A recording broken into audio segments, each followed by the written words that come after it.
Bienvenue à vous. On se retrouve aujourd'hui pour un nouveau podcast avec le docteur Alix Crouzet-Tout-le-Monde, psychiatre à l'unité d'addictologie du centre hospitalier Sainte-Marie de Clermont-Ferrand. Pour ce nouvel épisode, elle va nous évoquer les points clés de l'anorexie mentale. Bonne écoute à vous. Je suis le docteur Crouzet-Tout-le-Monde, je travaille à l'unité d'addictologie et je suis spécialiste dans les troubles du comportement alimentaire. Et ça me semblait important de vous faire cette présentation parce que de plus en plus, moi j'ai des patients qui viennent me voir qui souffrent d'anorexie mentale. Et en fait, on est en train de se rendre compte que c'est quelque chose pour lequel je pense que les soignants ne sont pas vraiment sensibilisés. Même nous, les médecins, on n'a pas tellement de cours là-dessus. Et du coup, c'est des patients qui sont difficiles à prendre en charge et qui, je pense, peuvent faire émerger beaucoup de questions. Je ne sais pas si vous, déjà, ça vous est arrivé d'en prendre en charge. Est-ce que vous aviez des questions particulières? Parce que j'ai un diapo, mais bon, c'est plus pour m'appuyer. Est-ce que vous aviez des attentes particulières ou des questions à première vue? Après, peut-être que les questions émergeront aussi du diapo, mais du coup, j'ai vraiment choisi d'orienter le diapo sur la clinique. Vous, qu'est-ce que... pour que ça vous soit utile, en fait, on va dire, dans votre parcours. Donc, on va parler un petit peu des définitions, de l'épidémio, une grosse partie clinique, et puis un petit peu, pourquoi l'anorexie mentale, pourquoi il y en a qui développent une anorexie mentale et pas d'autres. Et puis, une petite conclusion. Alors, qu'est-ce que c'est l'anorexie mentale ? Actuellement, vous savez, en psychiatrie, on utilise les critères DSM-5, donc qui sont les critères diagnostiques. En fait, il y a 3 grands critères pour l'anorexie mentale. Donc, le premier critère, c'est la restriction volontaire des apports énergétiques. Donc, vraiment, le fait de se restreindre. On verra de quelle manière on peut se restreindre et qui fait qu'on arrive à un poids qui est significativement bas. Alors, il n'y a pas vraiment de seuil, mais on va dire la communauté médicale est d'accord pour dire que c'est avec un IMC qui correspond à un IMC inférieur à 18,5. Donc, sachant que la normale, c'est entre 18,5 et 25. La peur de prendre du poids, qui est vraiment centrale dans l'anorexie mentale, c'est-à-dire c'est des patientes qui arrivent chez vous, elles pèsent 35 kilos, et en fait, elles ont peur de prendre du poids. C'est vraiment un combat pour elles. Alors qu'elles sont déjà bien maigres. Une autre notion centrale dans l'anorexie, c'est ce qu'il appelle la dysmorphophobie. C'est l'altération de la perception du poids ou de la forme de son propre corps, on en parlera, je vais développer. Souvent une faible estime de soi, voire même un déni. Donc il y a notamment toute la première phase de la maladie où les patientes en fait sont persuadées qu'elles ne sont pas malades. Il y a 2 types d'anorexie mentale. Celui qu'on connaît, on va dire, qui est le plus impressionnant toujours, c'est le type restrictif. C'est-à-dire c'est les patientes qui utilisent uniquement la restriction pour perdre du poids ou l'exercice physique, donc avec une hyperactivité physique parfois assez intensive. Le deuxième type, on parle aussi d'anorexie boulimie, qui est le type hyperphagique ou purgatif, c'est-à-dire que on va se restreindre, mais il va y avoir l'existence qu'on appelle de crise d'hyperphagie, de crise de boulimie, avec des stratégies de contrôle de poids derrière. Donc on en parlera des stratégies de contrôle de poids. La plus courante, c'est les vomissements provoqués, mais après il y en a d'autres qu'on développera après. Le degré de sévérité de l'anorexie, c'est en fonction de l'IMC. Donc, le degré de sévérité légère, c'est en 17 à 18,5. Extrême, avec un IMC inférieur à 15. Pour vous donner un exemple, moi, ce matin, j'ai vu une patiente avec un IMC à 10. Donc, on est sur du 28 kg, 1m65. Donc, c'est assez impressionnant. L'anorexie mentale, on va en parler, mais c'est quelque chose dont on guérit. On n'est pas condamné à trimballer son anorexie mentale pendant toute la vie. Soit on peut avoir une rémission partielle, soit une rémission complète. Donc la rémission complète, c'est quand les critères que je vous ai montrés tout à l'heure, le critère A, le critère B, le critère C, en fait, il y en a plus aucun qui sont remplis. C'est-à-dire qu'on a une normalisation du poids avec on va dire, il n'y a plus du tout de ce que j'appelle des distorsions cognitives, c'est-à-dire on n'a plus peur de prendre du poids et il n'y a plus d'altération de la perception du poids. Et il y a la rémission incomplète où c'est la patiente qui arrive avec un poids normal, mais par contre, il y a toujours cette peur de prendre du poids et cette dysmorphophobie qui est présente. Donc un peu une période de fragilité, qui est évidemment plus à risque de rechute. L'épidémiologie, est-ce que ça concerne beaucoup de patients ? Les formes, oui. On n'a pas l'impression, mais oui. Alors par exemple, il y en a bien beaucoup de célébrités. Là, je vous ai mis Victoria Beckham, par exemple, qui est typique de l'anorexie mentale restrictive. Mais il y en a d'autres. Il y a Keira Knightley. Enfin, il y a plein d'actrices hollywoodienne, en fait, on s'en doute pas, mais il y a une anorexie mentale derrière. Chez les femmes, on va dire, c'est entre, les études montrent jusqu'à 2,2%, globalement, sur la vie entière, ça fait du 1%. Sachant qu'elle est largement sous-diagnostiquée. Il y a à peu près la moitié des cas qui n'est pas diagnostiqué. Parce que quand on fait une anorexie mentale, c'est pas obligatoirement une forme sévère. Alors moi, pour ma thèse, j'ai fait une étude en maternité, donc j'allais voir les femmes en maternité, toutes les nouvelles accouchées du jour, et en fait j'ai été étonnée, les femmes, il y a beaucoup de femmes qui avaient en fait pendant leur adolescence une anorexie mentale, mais où rien n'avait été fait. Il y avait une perte de 10 kilos, elles sont allées voir le médecin généraliste leur a dit bon, je te préviens, si tu continues, je vais t'interner en psychiatrie, c'est ce qu'elles disent, et puis bizarrement elles reprennent du poids. Mais c'est un épisode d'anorexie mentale. Donc, tous les épisodes d'anorexie mentale ne sont pas forcément sévères. Donc, en prenant en compte les formes partielles, on est quand même sur à peu près 5%, ce qui est quand même pas mal. Sachant que ça existe chez les hommes, c'est à peu près, en sexe ratio, on est un homme pour 5 femmes à un homme à 10 femmes. Voilà. Globalement, on dit 1 pour 8, quoi, à peu près. Sachant que le trouble, il apparaît entre 14 et 18 ans, et la moitié ne reçoit pas de soins. Donc, c'est ce que je vous disais. Parfois, quand il n'est pas sévère, en fait, ça passe un peu à inaperçu. Sachant qu'on a l'impression, là, je ne sais pas si vous, c'est votre avis, mais il y a beaucoup de gens qui disent oui, en ce moment, les troubles du comportement alimentaire, ça explose, l'anorexie mentale, il y en a de plus en plus. Alors non, en fait, globalement, c'est pas qu'il y en a de plus en plus, c'est juste qu'il y a plus de repérage et du coup, plus de demandes de soins. Mais en fait, finalement, l'anorexie mentale a toujours existé, même il y a des descriptions cliniques où il y a ce qu'on appelle les saintes anorexiques. Sainte Catherine de Sienne, c'était l'égérie de l'anorexie mentale à ce moment-là. Sissi, anorexie mentale forme purgative. Victoria, la reine Victoria. Donc en fait, ça a toujours existé, c'est juste que on les repérait pas. Et Diana, vous devez vous en souvenir. Comment ça évolue l'anorexie mentale ? On a toujours la représentation comme quoi l'anorexie mentale c'est une maladie chronique dont on ne guérit jamais et ça va aboutir au décès. On a fait des très très gros progrès.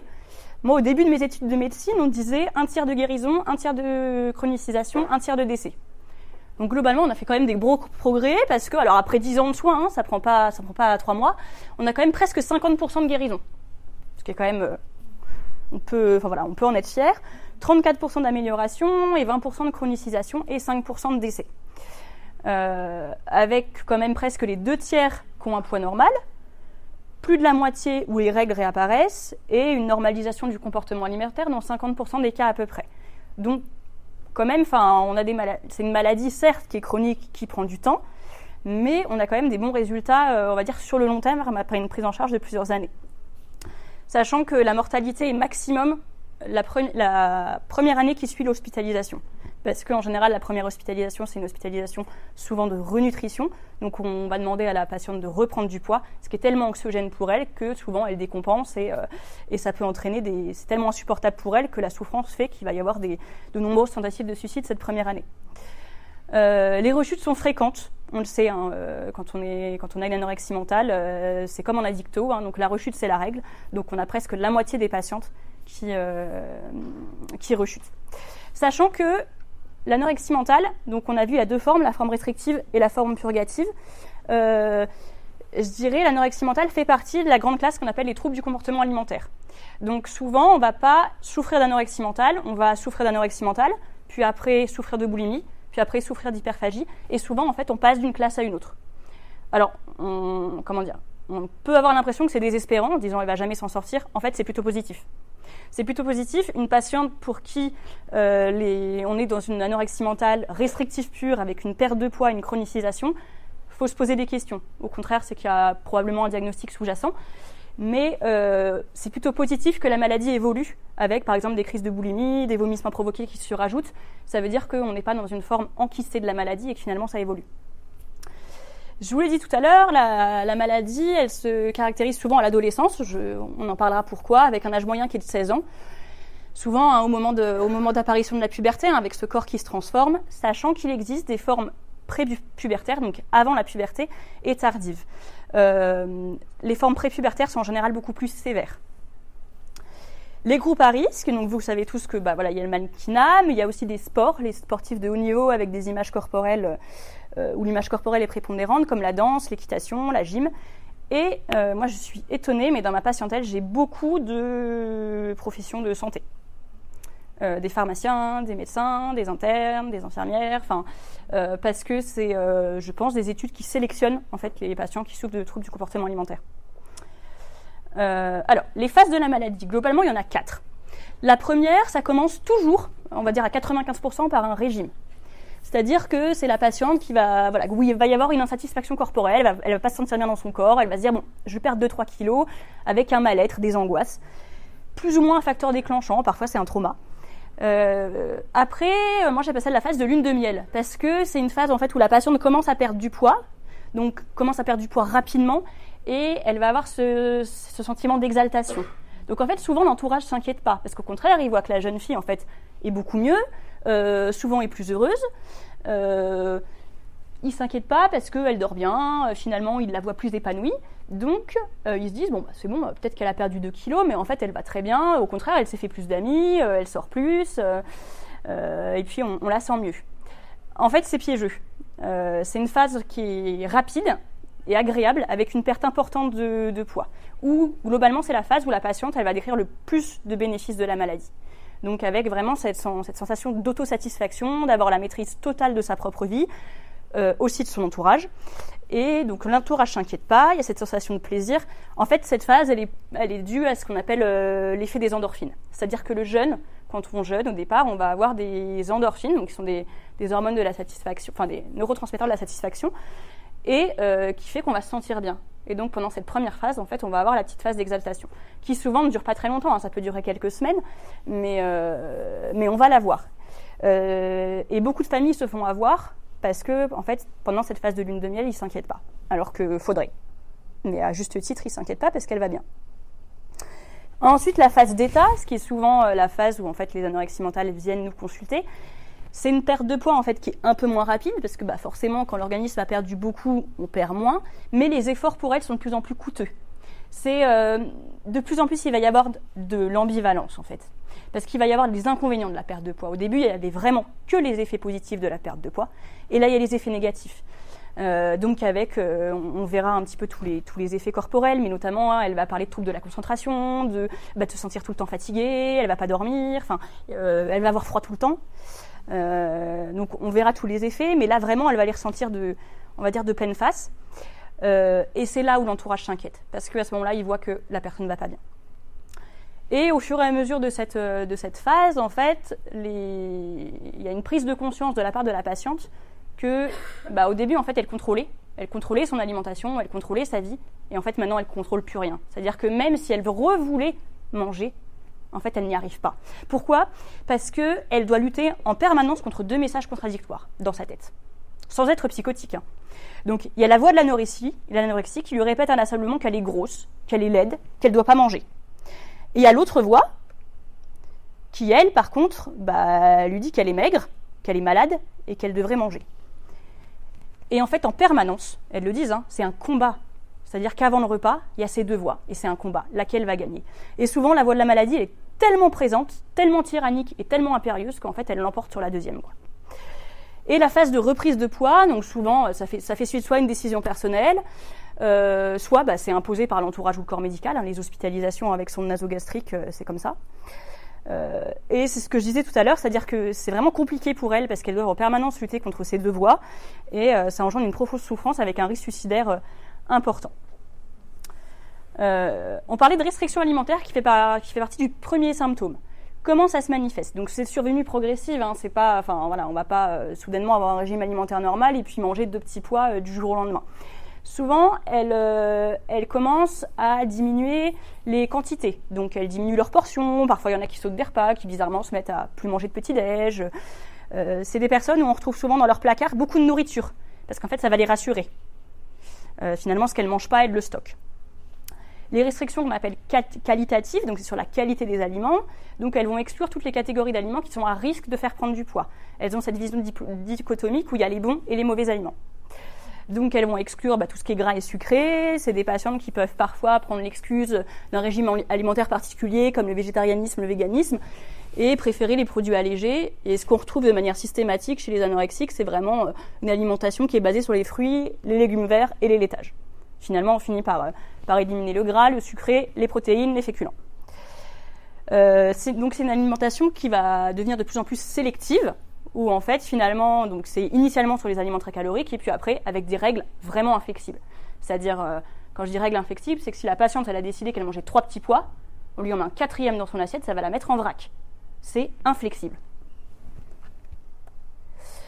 Il y a d'autres stratégies de contrôle de poids que de la restriction. La plus connue, c'est les vomissements provoqués, donc qui peuvent arriver avec une crise de boulimie ou sans. Parfois, il y a des patients qui se font vomir même s'il n'y a pas eu de crise de boulimie, ils se font vomir après les repas. Donc souvent, c'est des vomissements provoqués. Donc en général, le plus commun, c'est les 2 doigts dans la bouche ou le manche de brosse à dents au fond de la gorge. Après, au fur et à mesure des années que les vomissements provoqués sont de plus en plus habituels, ça peut devenir des vomissements spontanés. En fait, la patiente est tellement habituée à vomir que en fait, le sphincter de l'œsophage est plus fonctionnel et du coup, rien que le fait de se dire « je vais vomir », en fait, ils vomissent. Donc, ce qui est assez pratique pour des patients comme ça parce que finalement, ils n'ont plus d'efforts à fournir. L'hyperactivité physique, donc qui est une autre stratégie de contrôle de poids et en fait qui va devenir pour certaines patientes comme incontrôlable et addictive, vraiment, et donc qui s'autonomise. Les coupes-faim, alors maintenant on n'en a plus tellement, mais il en existait, tout ce qui était Ali ou des choses comme ça. Les laxatifs et les diurétiques, donc vraiment à viser de purge. Les hormones thyroïdiennes, parce que en fait, les hormones thyroïdiennes, elles accélèrent le métabolisme. Donc elles vont permettre en fait de brûler plus de calories. Des toxicomanies, c'est-à-dire qu'il y a des patientes qui utilisent par exemple la cigarette comme stratégie de contrôle de poids, parce que la cigarette est anorexigène. Donc en fait, plus elles fument, et plus elles remarquent qu'elles ont moins d'appétit, donc elles vont fumer encore plus. Ce qu'on remarque aussi, c'est tout ce qui est les psychostimulants, par exemple la cocaïne et les amphètes qui aussi sont anorexigènes, donc qui vont lui permettre finalement de diminuer ses quantités sans trop d'efforts. Il y en a qui utilisent des chewing-gums pour éviter d'avoir faim. La restriction hydrique, parce qu'avec des idées parfois un peu pseudo-délirantes, comme quoi de boire de l'eau ça fait gonfler. La potomanie, qui est assez courante et qui, je pense, est sous-diagnostiquée. Alors on le connaît pour les psychotiques, qui est une consommation excessive et souvent compulsive de liquides non caloriques, donc ça peut être de l'eau, mais ça peut être du thé, ça peut être du café. Et il y a des patientes qui utilisent ça comme stratégie de contrôle de poids, à visée de purge, mais parfois à viser vis-à-vis des professionnels de santé de cacher leur prise de poids. Donc c'est des patientes qui en fait vont perdre du poids, et quand elles vont avoir rendez-vous chez le médecin pour se peser, elles vont s'ingurgiter 5 litres de flotte pour que le médecin ne voit pas qu'elles ont perdu du poids. Avec quand même un risque sur la santé qui n'est pas négligeable parce que ça peut aboutir à un œdème cérébral et des convulsions, voire même le coma. Une exposition accrue au froid, donc c'est des patientes qui ont tout le temps froid parce qu'elles sont en hypométabolisme et elles vont s'exposer volontairement au froid pour brûler plus de calories. C'est plus rare, mais il y a des patientes qui ont des troubles du comportement alimentaire et qui sont diabétiques et qui vont volontairement oublier leur dose d'insuline, en fait, pour se mettre en déshydratation et donc perdre du poids de cette manière-là. Donc, vous vous souvenez, dans les critères, on avait donc la restriction et le deuxième critère, c'était tout ce qui était distorsion cognitive. Elles ont beaucoup de distorsions cognitives et c'est ça qui nous met en difficulté, c'est que c'est des choses auxquelles nous on n'est pas, auxquelles on n'est pas habitué et qui nous semblent juste inconcevables. Il y a une absence de conscience du trouble, ce qu'on appelle le déni.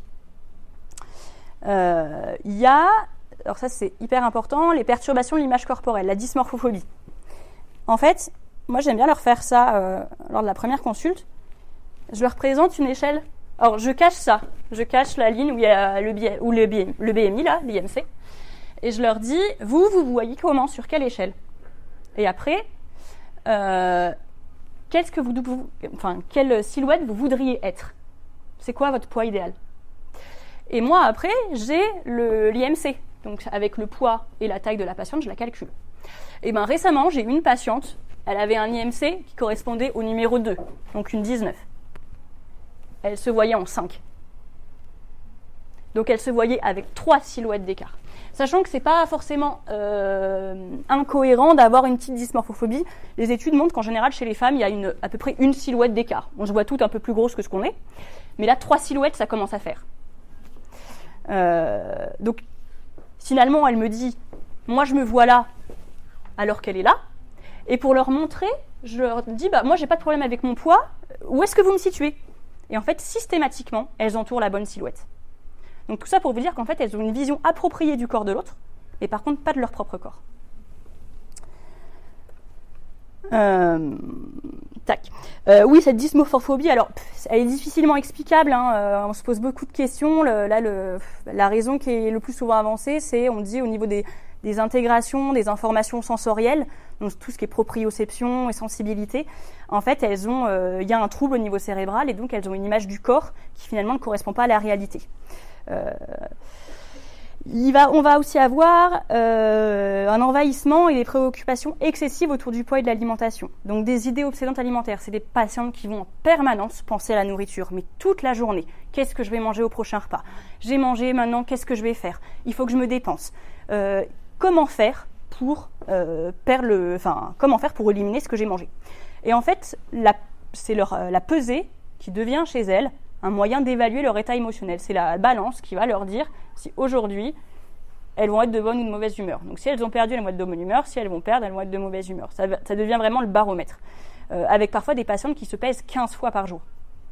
Donc, ce qui n'a aucune... Enfin voilà, pour nous, ça n'a aucun intérêt. Mais pour elles, c'est un moyen de se rassurer et c'est leur moyen de contrôler leur vie. Elles vont avoir des croyances erronées sur le fonctionnement digestif et les aliments. Donc, limite parfois un petit peu pseudo-délirant, comme quoi finalement elles digèrent pas, ou elles ont les intestins qui marchent pas, elles ont un estomac qui supporte pas ça. Il va y avoir, donc on a parlé des évitements alimentaires, qui est induit non seulement par le désir de perte de poids, mais parfois par des distorsions cognitives. Par exemple, elles vont classer les aliments en bons et mauvais aliments, avec parfois des convictions qu'il y a des aliments qui sont contaminants, qu'il y a des aliments qui sont nocifs, mauvais pour la santé ou des choses comme ça, mais avec une adhésion assez importante. On va retrouver des anomalies neuropsycho, avec, on le disait, des règles inflexibles, donc en fait une altération de la flexibilité cognitive. Souvent, c'est des patientes déjà qui sont très perfectionnistes, et là, on va dire, le fonctionnement anorexique fait qu'elles vont devenir encore plus rigides et encore plus perfectionnistes. Il va y avoir un surinvestissement intellectuel. Alors souvent, on a tendance à dire que les anorexiques, c'est des personnes qui sont très bonnes élèves, qui vont avoir des bonnes notes partout et les premières de la classe dans une famille aisée. En fait, les études montrent que non, les anorexiques, ça arrive dans tous les milieux socio-économiques et pour toutes les catégories de personnes. Là, on voit qu'il y a un surinvestissement intellectuel. C'est qu'en fait, ni plus ni moins, du fait de leur trouble anorexique, elles ont des troubles de la concentration et des troubles de mémoire. Donc en fait, pour compenser, elles vont travailler plus. C'est pas qu'elles sont forcément plus intelligentes que les autres. Une expressivité émotionnelle réduite, c'est des patientes, parfois ça fait penser à la tête du psychotique, c'est-à-dire qu'il y a un émoussement des affects total, une alexithymie et un fonctionnement vraiment opératoire et rigide. Un sentiment d'incompétence, c'est des patientes mais même avant l'apparition de l'anorexie mentale, qui ont une estime de soi absolument excessivement faible et un besoin de contrôle. Alors, ce qu'on a repéré chez ces patientes, c'est qu'on a vu qu'il y avait de la peur de prendre du poids, et de plus en plus, on voit qu'il y a, en plus de la peur de prendre du poids, le plaisir à la perte de poids. Alors, là où ça rejoint un petit peu les notions d'addicto, c'est que, en fait, il y a le circuit de la récompense qui entre en jeu, et on a remarqué qu'il y avait un trouble de l'effet de la récompense chez les anorexies mentales, c'est-à-dire que ce sont les seules patientes qui vont favoriser les récompenses différées. Je vous donne un exemple. Par exemple, je dis, si tu ranges ta chambre, tu auras 20 € tout de suite. Par contre, si tu ranges ta chambre dans 3 semaines, tu auras 21 €. Et les patientes, elles vont préférer ranger leur chambre 3 semaines après pour avoir 21 €. Et c'est pour ça, en fait, que les études de santé sélectionnent les troubles alimentaires. C'est que pour faire médecine, pour se taper la première année de santé et pour se taper toutes les études de santé, il faut quand même voir la récompense 10 ans après. Et donc, elles ont vraiment, il y a ce plaisir à la perte de poids, et en fait, le plaisir différé à cette maigreur. La maigreur est comme une récompense, en fait, pour elles. Donc ça, je vous l'ai dit. Les signes physiques. Avant de les entamer, je vais vous montrer quelques photos, et vous allez me dire si vous voyez des trucs.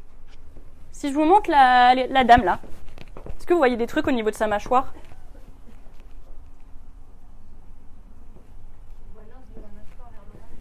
Alors, c'est pas l'os. En fait, c'est les parotides. C'est les glandes parotides, là, les glandes salifères. Il y a une hypertrophie des parotides, une parotidomégalie. Et en fait, c'est un signe que la patiente se fait vomir. Donc, ça fait ce qu'on appelle une mâchoire carrée. Donc, on a l'impression que c'est l'os, mais en fait, c'est les 2 glandes parotides, là, qui sont hypertrophiées. En fait, pour vous la faire courte, c'est quand on se fait beaucoup vomir, forcément on a le pH de la bouche qui diminue, qui est beaucoup plus acide. Et donc la glande salivaire principale, qui est la parotide, va essayer de diminuer la diminution de pH en sécrétant encore plus de salive. Donc elle va s'hypertrophier. Alors ça, on ne voit pas très bien, mais il faut toujours regarder les mains des patientes. C'est-à-dire que là, au niveau de... Souvent, c'est la main principale, la main droite, mais au niveau des phalanges, on va avoir des petites excoriations. C'est les 2 doigts dans la bouche qui butent contre les dents. Est-ce que ça vous dit quelque chose, ça? On le voit beaucoup se posent la question. Ce qu'on appelle le lanugo. Alors on le voit beaucoup chez les bras de nos patientes anorexiques qui ont des poils tout noirs et très longs. Et en fait, c'est un mécanisme de protection du corps contre le froid. C'est-à-dire que une patiente qui est maigre, forcément, elle a beaucoup moins d'adipocytes pour la protéger contre le froid. Donc le corps s'adapte et donc il va y avoir des... C'est pas des anomalies hormonales, mais il va y avoir en fait ces poils qui vont pousser pour la protéger contre le froid. C'est exactement les mêmes petits poils qu'on a chez les bébés dans le ventre de leur maman, mais c'est un peu moins mignon. Ça... Alors ouais, je sais pas si on voit très bien. Ça arrive souvent, c'est des petites excoriations, c'est des lésions de grattage. C'est des patientes qui se grattent. Ça, c'est une patiente qui fait des abdominaux. Et comme elle a les os saillants, il va y avoir des lésions. Et ça, j'en ai vu plusieurs. C'est des patientes, comme elles sont toutes en froid, en fait, elles sont collées au radiateur. Il va y avoir des brûlures superficielles. Voilà, donc je vous ai montré quelques photos. Ouais. C'est des lésions de grattage. Pourquoi? Alors, ça n'a rien à voir avec la pathologie, mais souvent c'est à visée parfois autopunitive. Un peu comme des formes de scarification, quoi. Qu'est-ce qu'on va avoir comme signe physique? Donc, bien évidemment, en fait, le corps se met au ralenti, donc on a une bradycardie. Alors, souvent, ça affole les équipes que le cœur batte lentement. En fait, c'est un mécanisme adaptatif. Heureusement qu'il bat lentement, sinon c'est plutôt mauvais signe. Mais on peut avoir des pouls à 35-40. Et c'est plutôt normal. Au contraire, une tachycardie serait inquiétante. Une hypothermie, c'est des patientes qui peuvent avoir 35 de manière physiologique. Il ne faut pas s'inquiéter, c'est normal. Et une hypotension, surtout une hypotension orthostatique. Souvent, c'est des patientes qui font des malaises, par exemple, dans la douche. Pourquoi dans la douche? Parce que quand elles vont prendre une douche d'eau chaude, ça va vasodilater. Du coup, il va y avoir moins de pression et elles vont faire un malaise orthostatique dans la douche. Les atteintes cutanées, donc ça c'est ce qui se voit, on va dire, un petit peu plus. Donc c'est des patientes qui vont avoir la peau toute fine, parce qu'en fait il y aura plus de petits panicules adipeux là qui va faire en sorte que la peau soit pas fripée. Les acrocyanoses, c'est en fait les troubles de la circulation au niveau des extrémités. Forcément, le corps en fait a plus les moyens de se met en économie d'énergie et du coup a du mal à réchauffer les extrémités. Donc parfois on voit des patientes avec des doigts et des pieds qui sont violets. Des œdèmes, ça c'est souvent dans la forme boulimique où il y a beaucoup de fluctuations pondérales avec beaucoup de consommation d'eau et donc il peut y avoir des œdèmes de rétention. Des signes de déshydratation, une amyotrophie, c'est-à-dire que effectivement quand on perd du gras mais on perd aussi du muscle, donc c'est des patientes qui vont plus avoir beaucoup de force musculaire. L'atteinte des phanères, donc on en a parlé de la Nugo par exemple, la chute des cheveux, souvent elles viennent vous voir, elles sont inquiètes parce qu'elles perdent des cheveux, les ongles secs et cassants, les malaises on en a parlé, les atteintes dentaires, donc on a parlé de la parotidomégalie, celles qui se font vomir, elles sont aussi des érosions dentaires, forcément le pH acide, l'émail n'aime pas trop. Les troubles fonctionnels intestinaux qui ne doivent pas, on va dire, vous alerter, c'est-à-dire que c'est normal qu'une patiente anorexique soit constipée. Pourquoi? Parce que, en général, elle ne boit pas. 2, forcément, quand on mange rien, on n'évacue pas, quoi. Et un retard à la vidange gastrique. Donc, effectivement, le corps est tellement au ralenti, c'est-à-dire qu'il se met en hypométabolisme, que du coup, en fait, ce qu'elle mange, souvent, ils disent, mais en fait, j'arrive pas à manger parce que dès que je mange un tout petit peu plus, en fait, ça me fait mal au ventre. Oui, ça leur fait mal au ventre. Parce qu'effectivement, comme ça fait 3 mois qu'elles s'alimentent avec 3 pommes et un yaourt, dès qu'on leur met, on va dire, ne serait-ce qu'un yaourt de plus, en fait, l'estomac, il n'en peut plus. La fatigabilité, l'épuisement physique, ça, elles s'en plaignent souvent. Et l'aménorrhée. L'aménorrhée, donc, qui est l'absence de règles. On parle d'aménorrhée secondaire, donc pour celles qui ont déjà passé la puberté, d'aménorrhée primaire pour les anorexies prépubères, du coup, qui n'ont jamais eu leurs règles. Alors, pourquoi l'aménorrhée? Parce que, en fait, les hormones sexuelles sont synthétisées, entre autres, par les adipocytes. Et donc, les adipocytes qui sont les cellules graisseuses, quand on perd du gras, au bout d'un moment, les adipocytes, il n'y en a plus beaucoup, et du coup, il n'y a plus d'hormones sexuelles.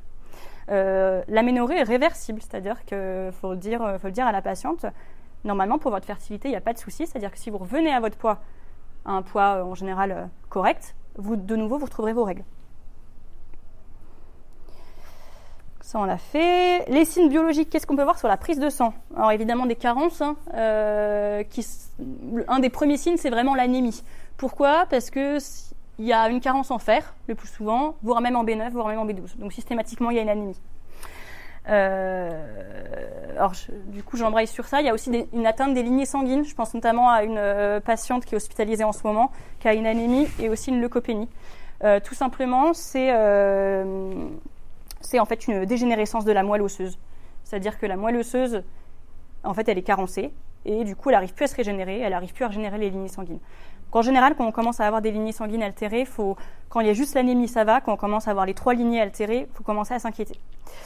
Des hypoglycémies, mais en fait qui sont, on va dire, physiologiques, c'est-à-dire que ça ne doit pas être un signe de gravité. Forcément, on est en hypoglycémie, finalement, c'est plutôt une adaptation du corps. Les troubles hydroélectrolytiques, ce qu'il faut surveiller, mais je pense que vous le savez, c'est l'hypokaliémie, c'est-à-dire le manque de potassium, parce que quand on vomit du chlore et on vomit du potassium. Donc hypokaliémie qui peut engendrer des troubles du rythme et donc on va dire des troubles cardiaques, des troubles du rythme cardiaque. Une hyponatrémie, donc une baisse du sodium. Pourquoi une hyponatrémie? Pour les patients de potomanes qui vont boire 3 litres d'eau, en fait elles vont diluer leur sang et donc elles vont avoir une natrémie dans les chaussettes. Une hypocalcémie par un manque de calcium, une hypophosphorémie, on en parlera après, un manque de phosphore, une hypomagnésium qui finalement n'est pas très connue mais qu'il faut surveiller. Une insuffisance rénale fonctionnelle parce que souvent elles sont déshydratées, donc évidemment le rein n'est pas très très content. Et les atteintes hormonales, ça c'est un petit peu moins connu, mais vous étonnez pas, c'est des patientes qui ont souvent en fait une T3, une hormone thyroïdienne qui est basse, mais c'est physiologique, c'est pas parce qu'elles sont en hypothyroïdie. Les signes psychiques, forcément elles sont épuisées, parce que quand on mange pas, le cerveau il a besoin de glucose, donc si on lui apporte pas le glucose, il est pas très content. Les troubles du sommeil, elles ont souvent énormément de mal à dormir. Elles peuvent passer des nuits avec des insomnies quasi totales. Une irritabilité, une agressivité, je dirais c'est aussi un effet du jeûne, forcément. Moi, à 14h, quand j'ai pas mangé, je pense qu'il faut pas trop me gratter. Mais seulement elle, c'est en permanence, donc un peu compliqué. Des angoisses, on l'a dit, des angoisses alimentaires, et des troubles de l'humeur.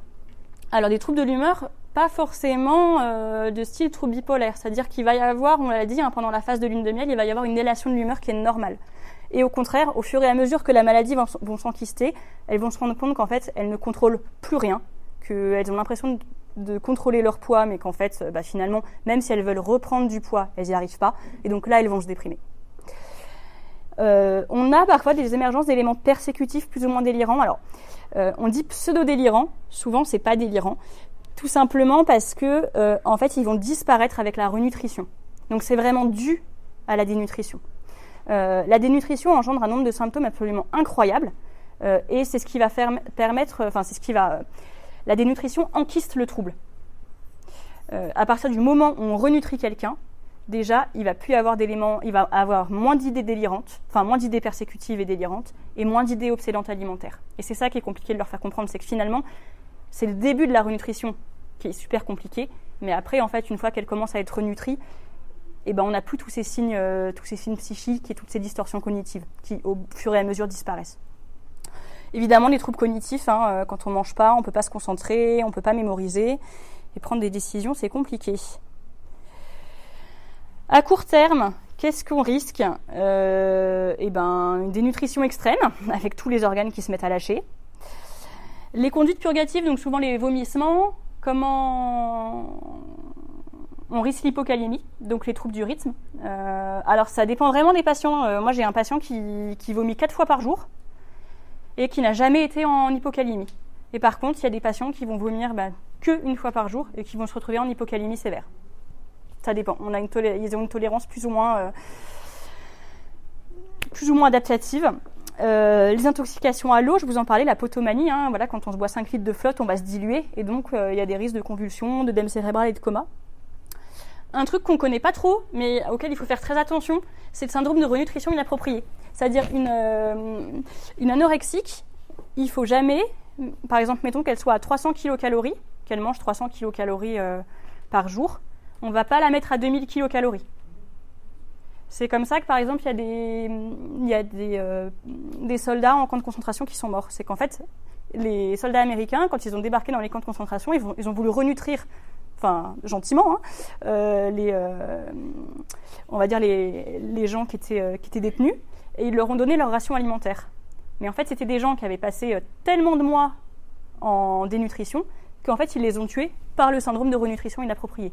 Quand on renutrit une personne, c'est 30 kilocalories par 30 kilocalories. Donc on augmente par 30 kilocalories par jour. Pour vous donner une idée, 30 kilocalories, c'est la moitié d'un yaourt. Donc c'est rien. Mais sinon, on le tue. Pourquoi on le tue ? Ça fait ce qu'on appelle le syndrome de renutrition inappropriée. En fait, il va y avoir quand on va remanger plus, il va y avoir une augmentation de l'insuline dans le sang. Et l'insuline, elle va faire rentrer dans les cellules plein d'ions. Donc le phosphore, le magnésium, le potassium, le sodium, le magnésium. Et du coup, on va arriver avec une hypomagnésémie, une hypoglycémie, une hypophosphorémie, une hyponatrémie, une hypocalémie. Et donc, du coup, ça donne des atteintes neurologiques. Donc, c'est des patients qui vont être confus, qui vont convulser et avec un coma et avec une défaillance cardiaque. Globalement, maintenant, ça n'arrive plus. On sait très bien que la renutrition, ça se fait de manière progressive.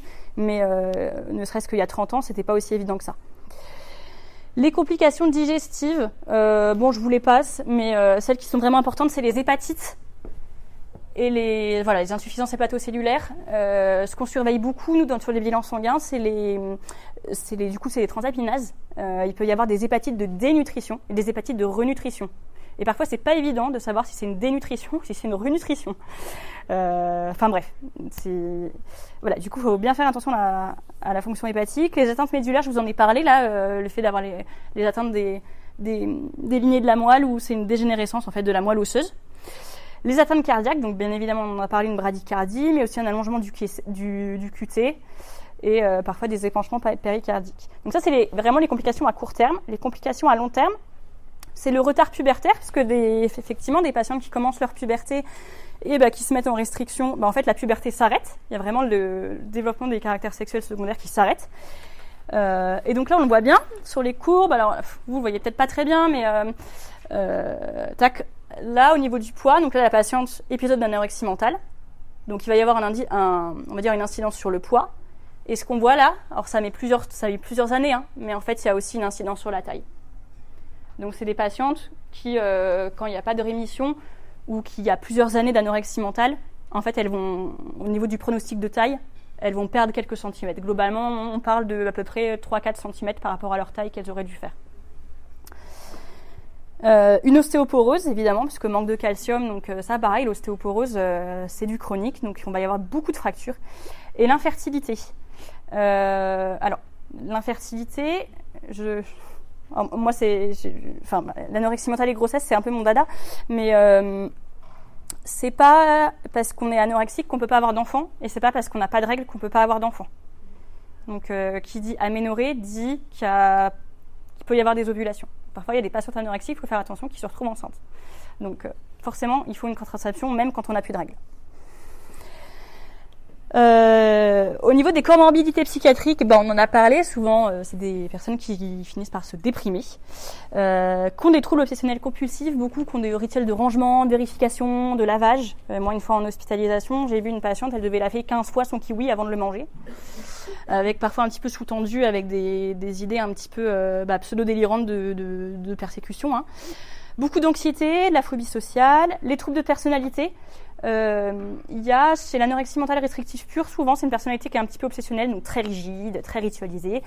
Et au contraire, dans les anorexies mentales purgatives, donc avec des vomissements provoqués, c'est souvent des personnalités plus borderline.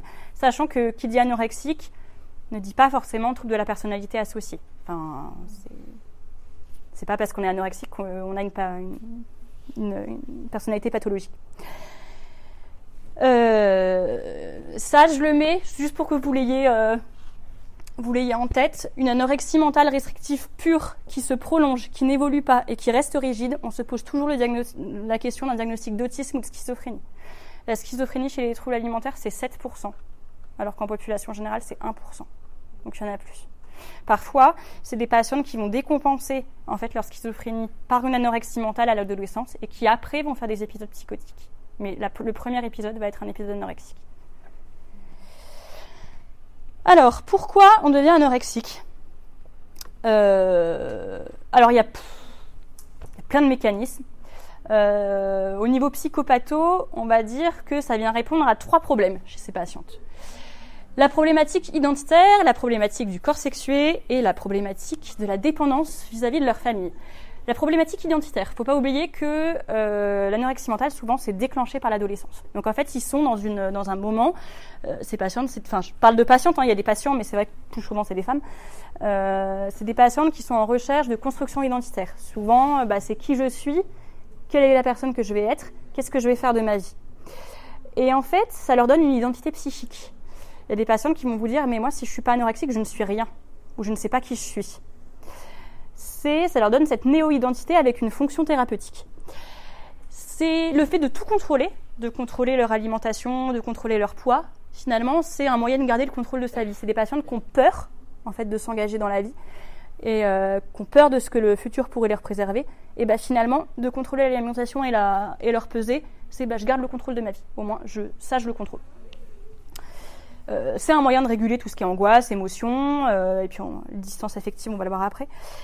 C'est une nouvelle identité corporelle. On l'a vu, il y a un trouble de l'image du corps avec cette dysmorphophobie, avec une sorte de déficit des perceptions en fait internes, des perceptions interoceptives. Et l'anorexie mentale, ça permet en fait qu'elles se réapproprient leur corps qui est vécu comme étranger. Et souvent, elles disent ce corps ne m'appartient pas. Ou elles disent de manière on m'a enfermée dans un corps. Alors, ça fait un peu psychotique, mais non, ça ne l'est pas. Donc, c'est leur moyen de se réapproprier en fait ce corps. Le refus du corps sexué. Donc, on le sait tous, l'anorexie mentale, comme ça se déclenche à l'adolescence, forcément, on a des modifications corporelles avec l'apparition de caractères sexuels secondaires. Et en fait, le fait de ne pas manger, ça vient freiner le développement de la puberté. Donc, on a un corps de petite fille, pas de forme. Et pour elles, en fait, c'est hyper protecteur, c'est-à-dire que ça permet de les désinvestir de tout ce qui est féminité et sexualité, qui souvent leur font peur. Ça vient répondre à un troisième concept, qui est la pathologie du lien et de la dépendance. Alors moi, j'appelle ça devenir mère, c'est-à-dire en fait, finalement ce concept de séparer. Il y a le processus adolescent, c'est vraiment un moment où on va devoir se séparer notamment de sa famille, de faire le deuil de ses imagos parentaux et de s'individuer en tant que personne. Et en fait, c'est des patientes chez qui ça fait peur. C'est-à-dire que, en fait, elles n'y arrivent pas. Pour elles, l'extérieur est vécu comme menaçant. Et du coup, si vous voulez, elle va un petit peu refuser la séparation en se maintenant dans cette position de petite fille. Alors, c'est très paradoxal, parce que en même temps, elles vont vouloir se séparer parce qu'elles sont dans ce processus adolescent. Mais d'un autre côté, il va y avoir cette ambivalence qui fait que, en fait, il faut que je reste avec mes parents parce que c'est quand même vachement rassurant. C'est celui qui est un très grand théorisateur de l'anorexie mentale, qui s'appelle Philippe Jamet, disait, en parlant de ces filles, ce dont j'ai besoin et ce qui me menace. C'est-à-dire que ce dont j'ai besoin, l'autonomie, la liberté, l'extérieur, et ce qui me menace. Et pareil, ce dont j'ai besoin, mes parents, et ce qui me menace aussi. Et ce qui me menace, mon autonomisation. Alors, après ça, c'est parce que moi, je suis sensibilisée à anorexie mentale et grossesse, mais souvent, c'est vrai qu'il y a toute une question par rapport à la maternité à travers l'aménorrhée, puisque l'aménorrhée, c'est aussi un des premiers symptômes de grossesse. Et donc, parfois, c'est des patientes qui ont un petit peu on va dire un désir de maternité actif à travers cette démarche-là. Alors, qu'est-ce qui fait, à part la psychopathologie, que on développe une anorexie mentale ? Pourquoi il y en a qui en développent et pas d'autres ? Il y a vraiment trois catégories de facteurs prédisposants. Donc la génétique, la société et plus ou moins la famille. La génétique, il y a des gènes de l'anorexie mentale qui sont identifiés, il n'y en a pas qu'un, il y en a plusieurs. Et on va dire qu'il y a quand même une forte pénétrance génétique. Globalement, une patiente qui vient voir le médecin en disant j'ai eu une période d'anorexie mentale au cours de mon adolescence, c'est quoi les risques pour que ma fille en ait ? Si on prend que la partie génétique, on passe de 1% à 3%. Donc ça triple. Alors vous me direz, oui, en soi, c'est pas énorme. Enfin, en soi, ça triple, c'est beaucoup, mais c'est vrai que si on prend juste le pourcentage, 3%, c'est pas non plus catastrophique. La société, pourquoi la société ? Parce que, vous le savez tous, les médias, ils valorisent tout ce qui est minceur, tout ce qui est régime. Il y a l'idée qu'on peut contrôler sa silhouette grâce à l'activité physique, l'idée que le sport est bon pour la santé, la discrimination des personnes obèses, et puis le message de bons et de mauvais aliments. Pour vous donner un exemple, par exemple, il y a une étude qui a été faite, je ne sais plus, il y a quelques années, dans des sombres îles de Papouasie-Nouvelle-Guinée, où, en fait, avant l'arrivée de la télévision, il y avait 0 cas d'anorexie mentale. Quand il y a eu l'arrivée de la télévision, en fait, il y a eu le même nombre d'anorexie mentale, enfin le même pourcentage d'anorexie mentale que dans les autres pays. Or, c'est pas juste que c'est la société qui a induit l'anorexie mentale, c'est juste qu'il y avait des facteurs prédisposants, c'est des personnes qui avaient des vulnérabilités génétiques, et on va dire les messages des médias ont fait émerger cette vulnérabilité génétique. Tout n'est pas non plus à imputer aux médias. Les facteurs familiaux, alors souvent, ça nous arrive de dire que les familles d'anorexiques, c'est des familles dysfonctionnelles. Je dirais pas ça comme ça. Il y a en tout cas des facteurs familiaux qui sont identifiés, c'est-à-dire que les mères en restriction cognitive, qui sont sans arrêt au régime, les mères hyper anxieuses, les mères dépressives, les papas qui sont soucieux de la silhouette de leur fille, de la silhouette des femmes, ou des compétences sportives de cette fille, ça, c'est des facteurs de risque au sein de la famille. Par contre, c'est pas parce que toutes les familles d'anorexiques ne sont pas dysfonctionnelles. C'est-à-dire que ce qu'il faut voir, c'est que l'anorexie mentale, ça va être la patiente anorexique, c'est un tyran, mais c'est un tyran domestique. C'est-à-dire que toute la famille, en fait, se réorganise autour d'elle. Et donc, c'est pas que la famille est dysfonctionnelle, c'est que la famille se réorganise en fait autour de la patiente anorexique avec des comportements dysfonctionnels. Mais en soi, à la base, la famille n'était pas forcément dysfonctionnelle. Donc il y a ces 3 grands trucs-là, la génétique, société, famille, qui va aboutir à un mal-être, avec une insatisfaction corporelle. L'insatisfaction corporelle, c'est le facteur déterminant de l'anorexie mentale. C'est-à-dire que le fait de se sentir pas bien dans son corps et de se considérer trop grosse, c'est le facteur sine qua non de l'anorexie mentale. Avec l'adolescence par-dessus tout, c'est-à-dire qu'avec on l'a dit, le questionnement néo-identitaire, la question de la séparation, de l'individuation. Et en plus, si on surajoute un traumatisme, souvent il y a souvent une notion de traumatisme au début qui va un petit peu faire l'effet déclencheur. Donc par exemple, ça peut être un trauma sexuel, mais pas que. Il y a souvent ce qu'on appelle une notion de deuil ou de séparation, mais de manière générale. Donc le deuil, par exemple, avec la sœur qui a déménagé, de séparation avec le chien qui nous a quittés, ou on a déménagé, donc on a perdu ses copains. Enfin, il y a souvent une notion de perte et d'abandon, en fait, à la base. On va se mettre au régime, et quand on se met au régime, on découvre, en fait, ce plaisir à perdre du poids avec la peur de prendre du poids. Parce qu'on pourrait dire, ouais, mais à ce moment-là, qu'est-ce qui fait que ces filles-là, elles perdent pas 4 kilos en se disant j'ai 4 kilos à perdre, et puis qu'après elles s'arrêtent. C'est qu'en fait, elles découvrent ce plaisir à la perte de poids. Et après, elles n'arrivent plus à s'arrêter. Chose que quelqu'un de normal, on va dire, on dit, ok, on fait un régime, on perd 3 kilos, et puis après on s'arrête. Mais là, il va y avoir cette récompense de la perte de poids qui pour elle absolument jouissif. Déjà, voilà, c'est juste plus pour conclure. L'anorexie mentale, c'est un iceberg. Donc nous, on va voir les rituels alimentaires, la prise de poids, enfin la perte de poids, surtout l'hyperactivité, l'amaigrissement. Et en fait, en dessous, il y a tout ça, qu'on ne voit pas forcément. Avec moi, j'insiste sur la voie tyrannique, c'est-à-dire que les patientes, elles ne choisissent pas volontairement de ne pas manger. Elles sont prises entre deux feux, et il y a vraiment une voix à l'intérieur d'elles qui leur dit « faut pas que tu manges parce que tu vas grossir ». Et le conflit est vraiment immense. C'est la dernière diapo. Du coup, c'était plus une diapo pour vous donner quelques conseils, globalement, quand il y a une patient anorexique dans une unité. Qu'est-ce qu'il faut essayer de faire et qu'est-ce qu'il faut ne pas faire ? On s'en fout de chercher la cause de l'anorexie mentale. Pourquoi ? Parce que souvent, il n'y en a pas qu'une. Il y a plein de facteurs. Et donc, c'est pas la peine de faire des théories explicatives sophistiquées qui sont la plupart du temps fumeuses. Ce qu'il faut essayer de faire, c'est que même si parfois on a l'impression que la famille dysfonctionne, il ne faut pas culpabiliser les parents et la famille.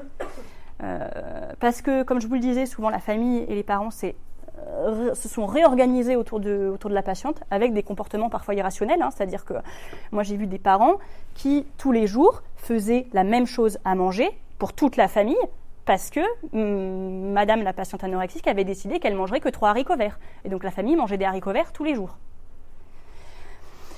Faut pas culpabiliser les parents parce que pour eux c'est hyper compliqué une fille anorexique, et le fait de les culpabiliser, en fait, ça leur fait perdre confiance dans leur capacité parentale. Bien évidemment, faut pas incriminer la patiente non plus. C'est-à-dire que la patiente, c'est la première victime. Elle est vraiment victime d'une maladie qui distord toutes ses pensées par rapport au poids et à l'alimentation. Et donc elle n'a pas choisi de souffrir d'anorexie. C'est pas un régime. Elle n'a pas choisi de perdre du poids. Elle a vraiment perdu le contrôle. Il faut éviter les critiques des comportements absurdes. Parce que, alors évidemment, quand une patiente, je dis n'importe quoi, mais elle va laver 10 fois son kiwi, ou qu'elle va découper son jambon en mini morceaux de 1 mm de côté sur 1 mm de côté, on a envie de lui dire, c'est bon, arrête un peu là. Et en fait, on a remarqué qu'un niveau de critique, dans les études, ce qui ressort bien, c'est qu'un niveau de critique élevé de la patiente anorexique, en fait, c'est un des facteurs qui favorise le maintien de l'anorexie mentale. Parce qu'en fait, on va la culpabiliser et ça va accentuer en fait son sentiment de culpabilité, qui est déjà très fortement ancré. Une anorexique à la base, avant de devenir anorexique, elle se sent coupable, avec une estime de soi dans les chaussettes. Et du coup, en fait, ça va rompre la confiance et rompre l'alliance thérapeutique. Donc même si nous, on considère que c'est des comportements qui sont absolument irrationnels, faut pas succomber à la tentation, faut pas succomber aux menaces, c'est-à-dire si tu manges, je te donnerai ça. Ou si tu finis ton repas, tu auras droit de regarder la télé. Parce que ces menaces, ça entraîne un sentiment de rejet. Et en fait, ça montre à la patiente qu'on n'a pas confiance en ses capacités de lutte contre la maladie. Donc qu'il faut qu'il y ait des menaces pour qu'elle puisse avancer. Favoriser la communication, il faut éviter bien sûr les il faudrait, tu dois ou tu devrais. Tu devrais manger plus quand même. T'es sûr t'as assez mangé? Je pense qu'il faut que tu manges tes pâtes. Faut essayer de la stimuler, lui dire tiens, tes pâtes, t'es sûr c'est bon, t'en as pris assez? Si elle dit non, on force pas. C'est pas tu devrais manger tes pâtes. Le but, c'est vraiment d'instaurer un climat de confiance et de sécurité, d'expression libre, sans peur du jugement. Souvent, les anorexiques, moi, quand elles viennent me voir dans mon bureau, c'est quand je leur demande un petit peu de la manière comment elles jambent, c'est « mais vous allez trouver ça débile parce que je sais que c'est complètement irrationnel ». Elles le savent que c'est irrationnel. Donc, si on tombe dans le panneau de leur dire « mais effectivement, c'est vraiment complètement con ce que vous faites », quelque part, il n'y a plus d'alliance. Faire la distinction entre le patient et la maladie. Moi, ce que je fais beaucoup en consulte, c'est parfois de leur dire « attendez, c'est vous qui parlez ou c'est la maladie qui parle ?» Ah ouais, en fait, c'est la maladie qui parle. C'est-à-dire qu'elles savent très bien, au fur et à mesure, elles savent très bien que il y a elle et la maladie. Et que la maladie, elle leur dit des trucs. Et parfois, ça prend le dessus sur leur personnalité intrinsèque. Faut éviter... ce qu'on conseille aux familles, c'est souvent de mettre en place un moment privilégié après chaque repas. Pourquoi? Parce que tout bêtement, ça prévient les vomissements. Des patientes qui se font vomir après les repas, et le fait de les garder une demi-heure, de faire un jeu de société, de se regarder un film, et puis de papoter ou n'importe quoi, ça prévient les vomissements. Souvent il y en a moins. Et puis ça diminue l'angoisse postprandiale, parce que c'est des patientes évidemment qui après chaque repas vont avoir une angoisse énorme du fait de ce qu'elles ont mangé. Et là on a remarqué que ça les aidait un petit peu. Il faut absolument éviter de valoriser son apparence et sa prise de poids. C'est-à-dire, on ne lui dit pas « Ah, t'as meilleure mine aujourd'hui, t'as pris du poids !» Parce que ça va lui renvoyer que, comme elle est convaincue qu'elle est difforme et qu'elle est atroce, si on valorise son apparence, en fait, elle risque de penser qu'elle est plus aussi mince qu'avant et donc qu'elle est devenue grosse, quoi. Pour elle, prise de poids et beauté sont contradictoires. Et donc, faut vraiment, plus que de valoriser son apparence et sa prise de poids, essayer un petit peu de la faire exprimer sur ses pensées qui sont erronées. Et voilà. Alors j'insiste, parce que moi c'est quelque chose qu'elles me disent beaucoup. Ce n'est pas juste un repas. Pour moi, c'est un combat. Donc c'est vraiment la guerre à l'anorexie. Voilà. Je ne sais pas si vous avez des questions. Ouais. Est-ce que vous recevez exclusivement des jeunes femmes qui ont envie de s'en sortir, ou c'est des parents qui les obligent en fait à venir vous voir? Alors moi je suis adulte, enfin plutôt. Après moi je prends à partir de 16 ans. Donc du coup c'est pas des consultes de pédopsie où la jeune fille est entre ses deux parents, entre papa et maman.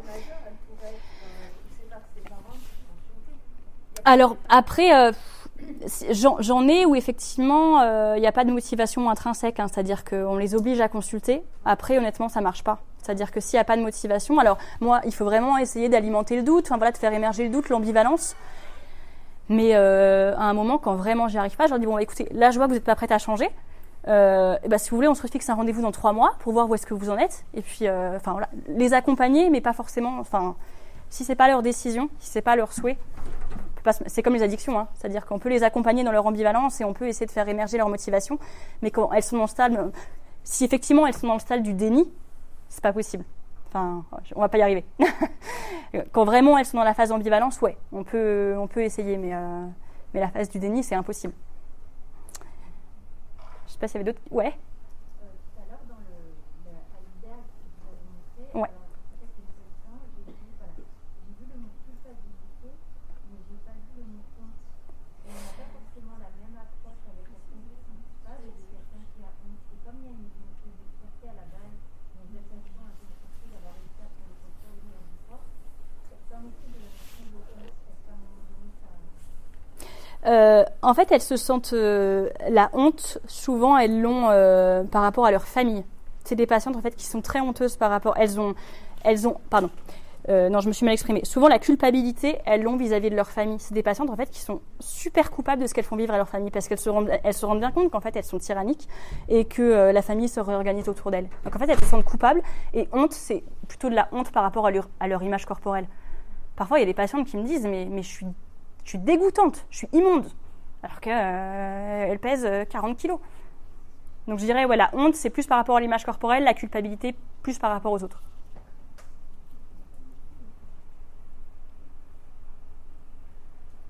Moi, j'ai une question sur la prise en charge, du coup, comment on axe un peu après la prise en charge. Ouais, alors c'est vrai que je ne l'ai pas fait parce que ce serait, on va dire, un autre diaporama à part entière. Après, il y a plusieurs types de prise en charge en fonction de la gravité. Il y a la prise en charge hospitalière, il y a la prise en charge ambulatoire, il y a la prise en charge en hôpital de jour, en CATTP. Je dirais globalement, c'est une prise en charge nutritionnelle. Donc souvent, moi, quand elles l'ont pas, je les envoie chez un nutritionniste. Au moins, moi, j'ai plus à me préoccuper de cette... parce qu'après, je le fais, mais c'est toujours délicat après de prescrire des bilans sanguins et de s'occuper à la fois de la prise en charge psychiatrique et de la prise en charge nutritionnelle. Donc il y a vraiment une prise en charge nutritionnelle. Il y a une prise en charge évidemment somatique, hein, une surveillance du poids. Moi je travaille beaucoup sur tout ce qui est estime de soi, gestion des émotions, on va dire acceptation de son corps. Donc je dirais ouais, il y a plusieurs prises en charge. Moi je travaille aussi sur un petit peu sur les pensées un petit peu, enfin sur les pensées inflexibles, donc voilà comment réintroduire certains aliments, voilà un petit peu de TCC, enfin après il y a plein de prises en charge possibles. Ouais. Dans la prise en charge hospitalière, mais c'était il y a quelques années, je sais pas du coup comment ça se passe maintenant. Souvent il y a des ruptures avec le milieu familial, donc pas de portail, etc. Et le deal, après que j'ai repris un peu de poids après la phase de la sonde nasogastrique, c'était voilà, si vous arrivez à manger la moitié de votre diarrhée, de votre purée, vous pourrez avoir la visite de vous pourrez récupérer votre mental. Or vous dites dans la prise en charge, c'est pas faire. En fait, il y a Comment ils gèrent. En fait, mais même au sein de la prise en charge hospitalière, les gens sont pas d'accord. C'est-à-dire qu'il y a des, moi j'ai fait pas mal de stages. Il y a des hôpitaux où effectivement il y a un contrat de poids avec quand tu auras repris tel poids, tu auras droit à un appel à ta famille. Quand tu auras repris tel poids, tu auras droit à une permission avec ta famille. Alors après, oui, ça marche. Après, c'est plus le pronostic sur le long terme où moi personnellement, j'ai des doutes. C'est-à-dire qu'effectivement, la renutrition va marcher à court terme, hein, elle va prendre du poids, mais après, une fois qu'elle sera sortie de l'hôpital, souvent il y a des rechutes.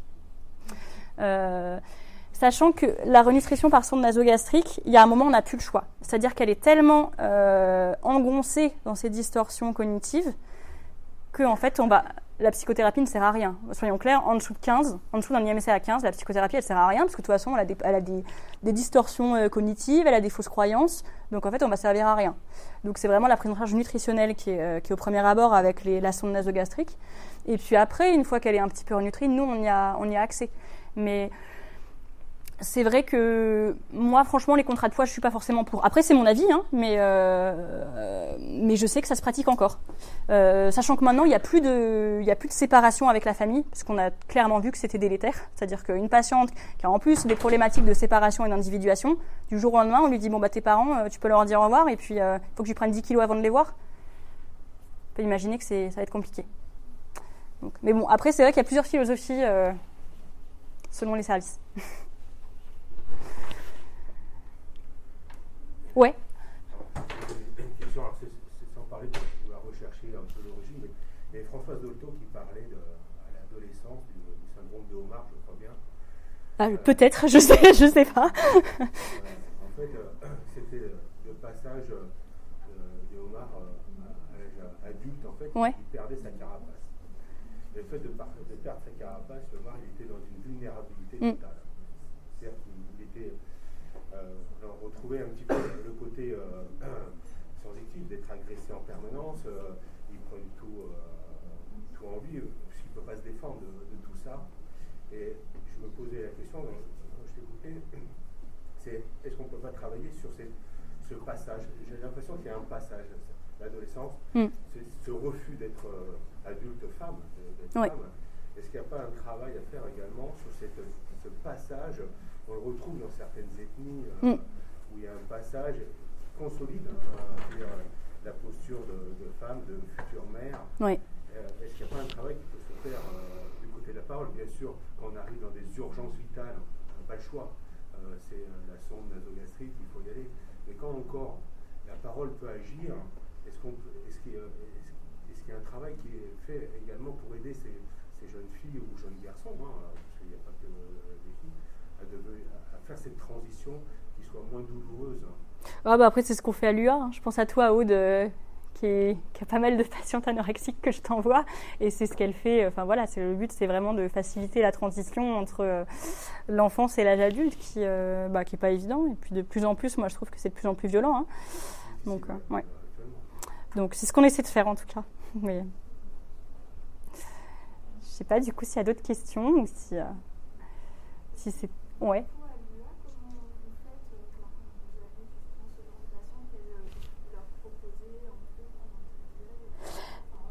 Ouais.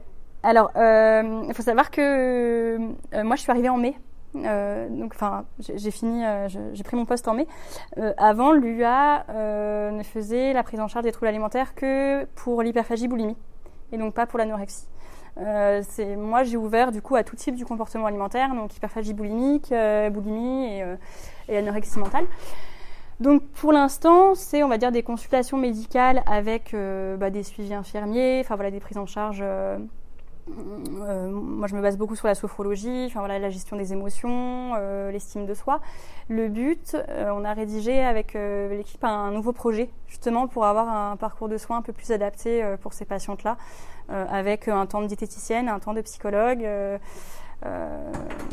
des temps d'éducation thérapeutique pour essayer de mieux les prendre en charge, surtout qu'en plus, à Clermont-Ferrand, soyons clairs, on est très mauvais dans la prise en charge d'anorexie mentale. Et voilà, le but, c'est vraiment de créer après tout, on a créé une filière spécifique à l'alcool. Le tout, c'est vraiment, en tout cas, ce que j'essaie de développer, c'est vraiment de créer une filière spécifique à l'anorexie mentale pour aider ces patientes-là qui ont une pathologie quand même bien, bien particulière et qui souvent font peur aux soignants, et à juste titre, c'est-à-dire que quand on se retrouve avec une patiente qui pèse 30 kilos, on a quand même l'impression d'avoir la mort devant soi. Sachant que, alors je l'ai peut-être pas dit, les patients qui sont les plus à risque, c'est pas forcément les anorexies mentales restrictives pures, c'est les anorexies boulimies. Elles ont beaucoup plus de complications que les anorexies mentales restrictives pures. Donc on s'en rend pas compte parce ils font moins peur. Souvent ils ont un poids qui est plus, on va dire, qui est plus acceptable, mais il faut vraiment se méfier. Voilà.